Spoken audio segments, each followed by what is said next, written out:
Okay, nice to see you. How are you? Good, good, good. Come in, make yourself comfortable. I love the view. Yeah, it's very different from before. before. Yeah, we don't see the top of the Empire State Building yet, but at night it's beautiful. It's a shame it's not a nicer day. Yeah, it's a nice spot. This is a pre-war building. Yeah, when they built these buildings, you know, they're like iron, but they don't build them like this anymore. So it's great. It's kind of a cool place. It really is. Beautiful. Thank you. Thank you. Another tie, of course. Yeah. I remember in the previous office you had ties everywhere. I did, didn't I? Yes, I know, I did. I know. And you were sitting looking out to the view. Yeah, it was a different view. So I'm glad we're able to do this. Over 30 years, dressing men to make them look and feel their best. It's always been my dream. Yeah. This is my home up in Boston. Oh, I always said home is the next fashion frontier. yes. Beautiful. So you spend your time between here and Boston? Yeah. Boston is home for you, huh? It's my emotional home. You still cheer for the Red Sox? I do. I absolutely do. I absolutely do. I love Love it. the Yankees after all No, I'm these years in New still a York? Bostonian. No. This was a show that we did in the church. Oh. Yeah. Is that the recent one you were That talking was about? the 2 years, not this year, but last year. Okay. This was a big show though. It was really, we did it in a church. Oh. And we had, you'll see it. I think you'll like some of the imagery. This is one of the runway shots. Wow. Beautiful. Oh my god. Yes. Yes. This was Didn't you look a little bit like Sylvester Stallone? That would have been those days, yes, probably.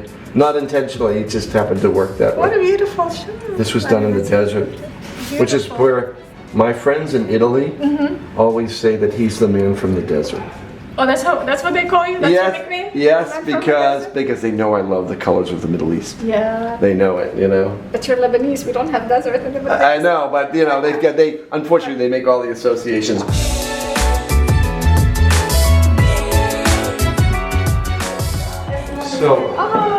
So we created a whole style around evening wear that was inspired by a hidden temple, where you can see lots of and very Indian-inspired textiles, a little bit more rustic, and then moving them into a formal environment, which is embroidered pieces, something that pushes men a little bit to where we would do sort of these more primitive stripes. Wow, this is beautiful. It just has, it's more, a little more romantic in a way, less predictable.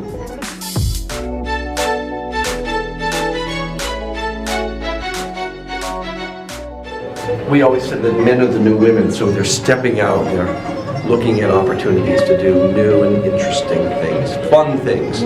But sometimes evening gets a little serious. Yeah, it's tricky actually for men, for evening wear. So when we do this, as we know, we push it from an editorial point of view. Yes. We know that not every guy's going to do this, but we have to show him the way. Yeah. Kind of semi-precious stones. Just going, you know, these beautiful scarves that are just a little bit more character.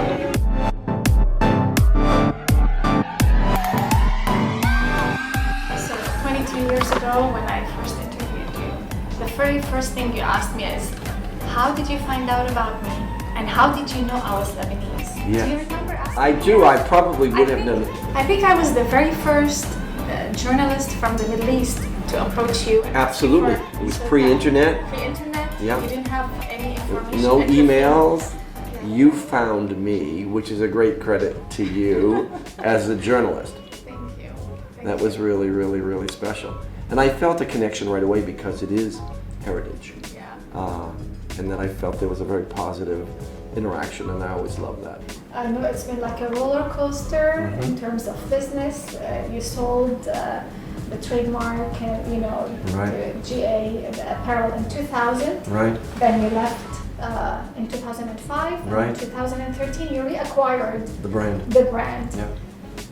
Incredible ride. Yes. Do you feel like life went a full circle for you? Tell me a little bit about Yeah, that I experience. think that's an incredible story. It is. It's an in adventure itself. story. You know, we have a saying that nobody goes through life undefeated or life is not a straight line. It's the intestinal fortitude that you need to pursue the things you love. And what I mean by that is, yeah, we have challenges. The way it worked out wasn't exactly how I had planned, but it made me stronger as a creative person because it reinforced my belief in myself that I know under whatever label I was going to create, that I knew I had the talent to do it and the passion to do it. So in a weird way, it was a very positive experience, although it was difficult and it was a challenge. And sometimes people can go away and roll up in a fetal position and say, well, I'll go live on an island, but it really reinforced my passion for what I do. So it was positive.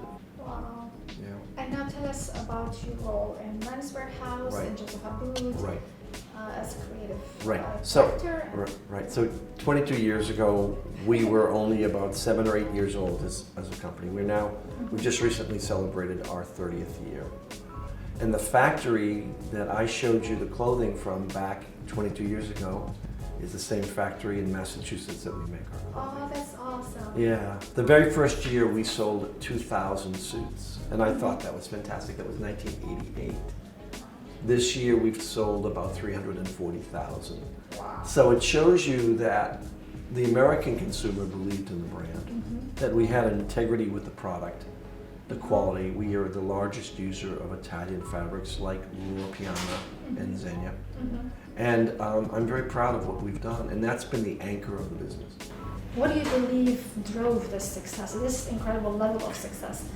Your vision for the company, your style, your passion, That's what is interesting. it that you're offering the American consumer that other menswear brands do not offer? I always believed that I offered a man to be an individual, that it wasn't wearing my label, but he was the most important thing, that he was the leading man and the clothes were the supporting actors.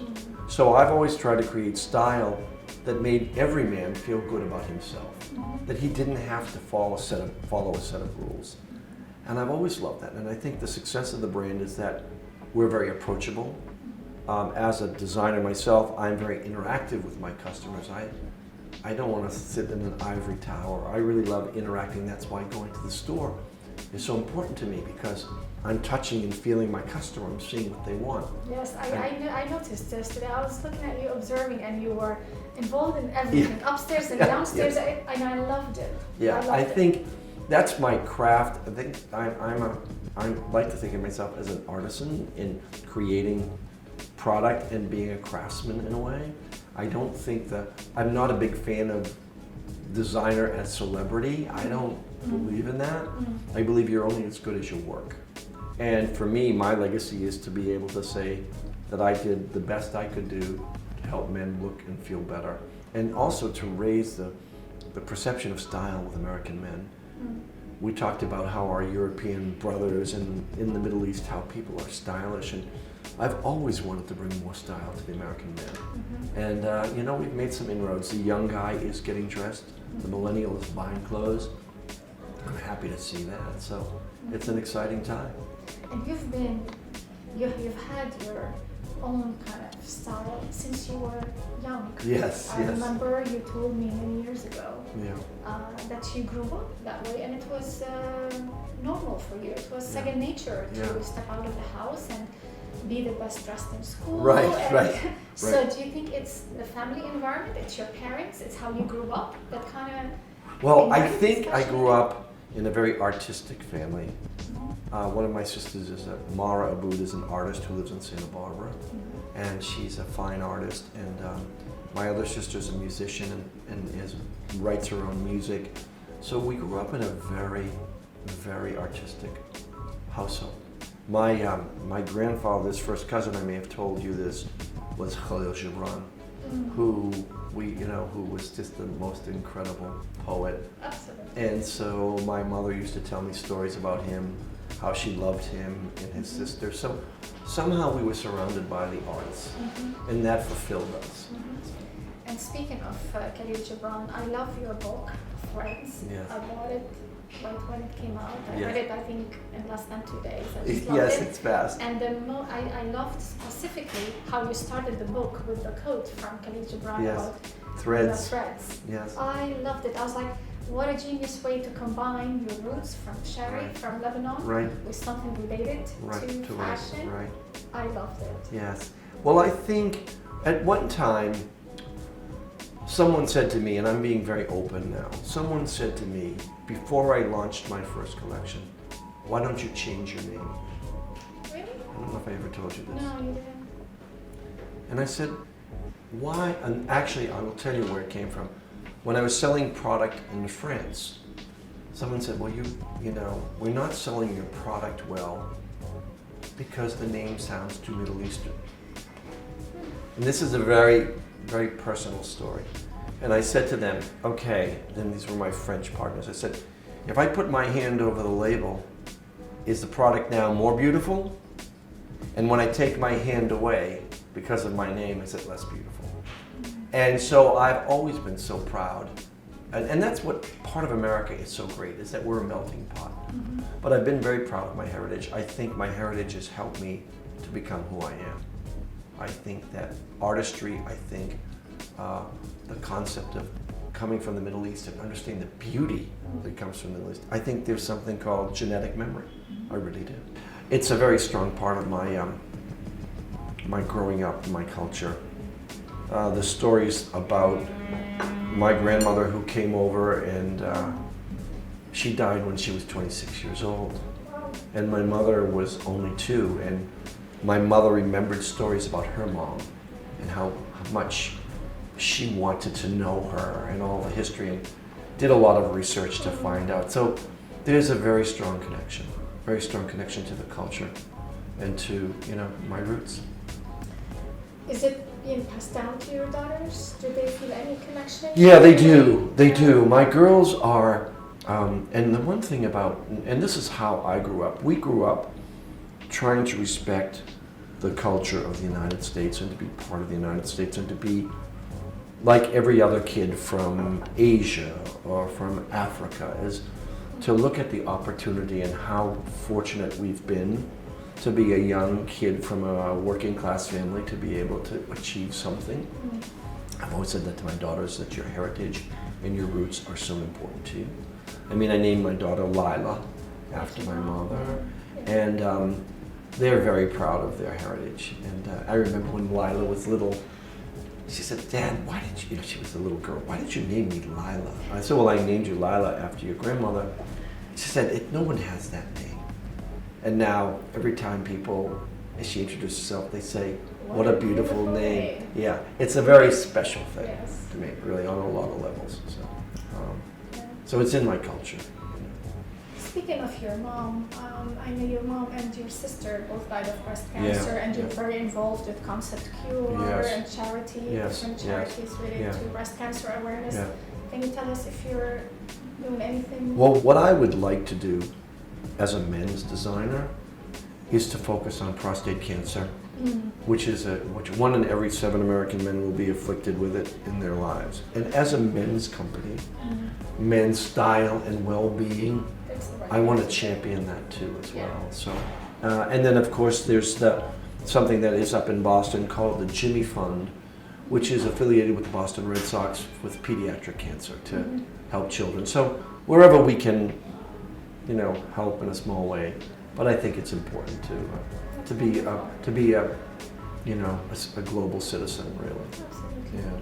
Tell us about JA Apparel, Menswear House. How do you divide your time between designing, being the creative director for both? Yes, it's a multi-billion-dollar business. Yes. I think we have over 20,000 employees within our corporation. But our factory in New Bedford, we have 800 employees in our. We're the largest tailored clothing factory in North America. That's the anchor of the Joseph Abboud brand.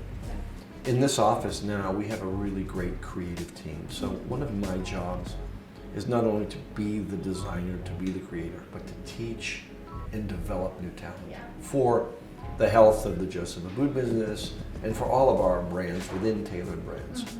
Because I think it isn't, when I look at designers, to hire designers, it's not always the most artistic designer I hire. I always look for the most intelligent designer Oh. who can problem solve, because designing, if you're designing for consumers, is problem solving. What do men want to wear? How do they want to wear it? What constructions? How are they dressing today versus how they did 20 years ago? And the energy of, say, the millennial who is shopping, how is he different from his dad? Yeah.